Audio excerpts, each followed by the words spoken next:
ఈరోజు ఇక్కడ సికింద్రాబాద్‌లో జరిగిన మాక్ డ్రిల్ చాలా విజయవంతంగా జరిగింది.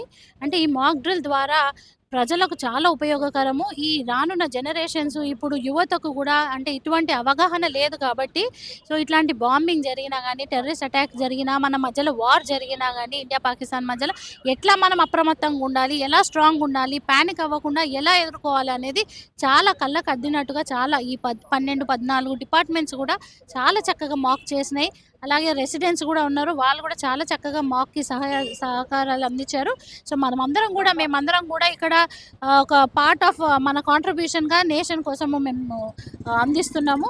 సో, మోడీ గారు ఇంత మంచి చర్య తీసుకున్నందుకు, ఇంతమందికి అవగాహన దేశవ్యాప్తంగా ఈరోజు 249 ప్లేసెస్‌లో జరుగుతుంది. మాక్ డ్రిల్ జరిగింది గాబట్టి చాలా మంచి అవగాహన ఉంది. ఈ ఇనిషియేటివ్‌కి మోడీ గారికి ఒకసారి జోహార్. మేడం నిన్న పాకిస్తాన్‌పై చేసిన దాడిని ఎలా డెఫినెట్‌గా మోడీ గారు ఉట్టి ట్రైలరే రిలీజ్ చేసిండ్రు. ఇంకా సినిమా బాకీ హే, పిక్చర్ బాకీ హే. ఎందుకంటే 28 మంది వాళ్ళ సింధూరాలు పోగొట్టి, సింధూర్ ఆపరేషన్ అని మోడీ గారు పెట్టి ఎప్పుడైతే వాళ్ళ మీద అటాక్ చేశారో, ఇంకా మన ఇండియా గురించి, మన భారతదేశం స్ట్రెంత్ గురించి వాళ్ళకి తెలిసుండాలి. అరిచే కుక్కలు కరవయి అంటారు గదా! అట్లా పాకిస్తాన్ అప్పుడు అరుస్తూనే ఉంది. ఇప్పుడు అరుస్తూనే ఉంది. మన దెబ్బకి ఇండియా జుట్టు మన ధైర్యాన్ని ఒక వెంట్రుక గూడా పీకలేడు. పాకిస్తాన్‌ని నామరూపాలు లేకుండా చేస్తాము.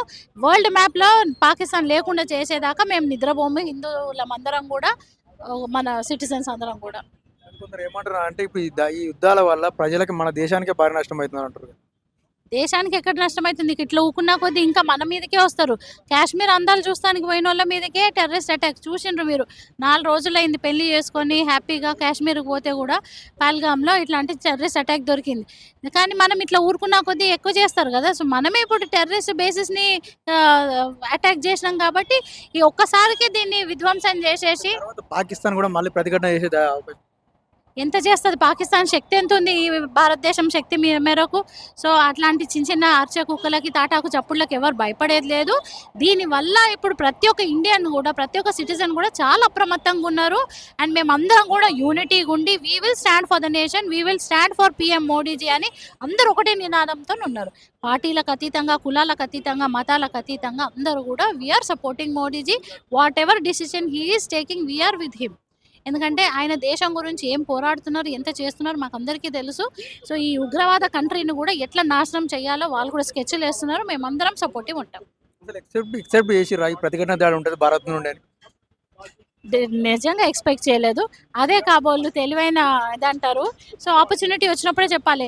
మనం వాళ్ళలాగా మేము ఇది చేస్తాము, అది చేస్తాము, సింధు నీళ్ళ బదులు రక్తము కళ్ళ చూస్తాము, రక్తదాడులు ప్రవాహం చూస్తామని అన్నారు.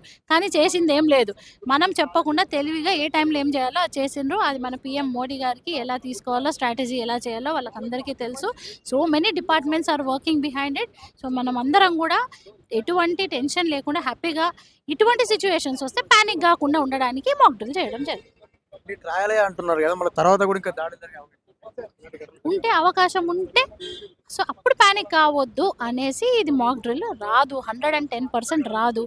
బట్ అందరూ అప్రమత్తంగా ఉండాలి. ఇలా వస్తే పానిక్ కావద్దు అన్న ఉద్దేశంతోనే అప్పుడు ఆకులు కాలినాక చేతులు పట్టుకోవడం పాయింట్ లేదు గాబట్టి ఫస్టే పానిక్ కాకుండా ఎట్లా సిట్యుయేషన్‌ని హ్యాండిల్ చేయాలనేది చూపించారు.